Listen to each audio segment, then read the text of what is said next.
Be ready. Start. Further, SSC markets the agricultural produce of its members. Stop. It retains the sale proceeds in many cases. Stop. It is this retained amount which was payable to its members from whom produce was bought, which was invested in short-term deposits or securities. Stop.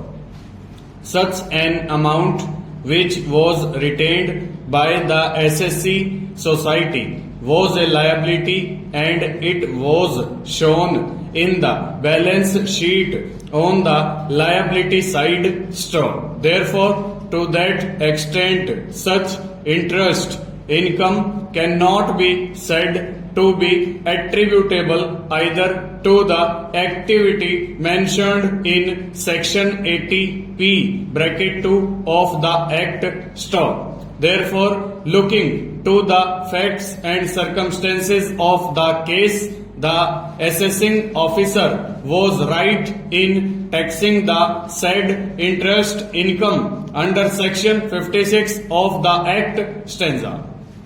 To say that the source of income is not relevant for deciding the applicability of section 80p of the Act would not be correct, because weightage needs be given to the words the whole of the amount of profits and gains of business attributable to one of the activities specified in section 80p bracket 2 bracket A of the Act. Stop. The words the whole of the amount of profits and gains of business emphasize that the income in respect of which deduction is sought must constitute the operational income and not the other income which accrues to the society. Stop. As regards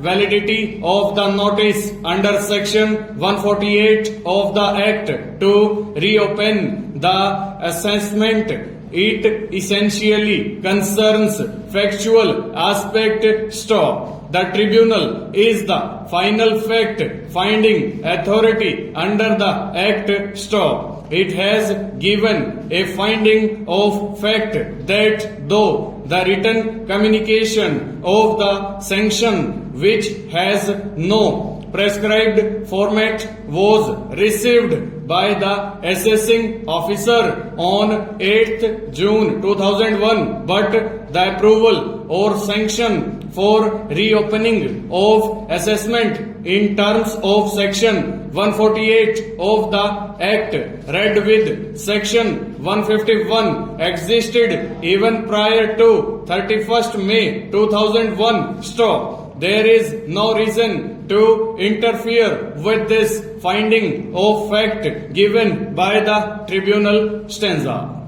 In the instant matter, the question whether on the facts and in the circumstances of the case the tribunal was right in law in holding that the income by way of interest on deposits held with scheduled banks, bonds and other securities was chargeable to tax under section 56 under the head income from other sources without allowing any deduction in respect of cost of funds. Full stop. Over.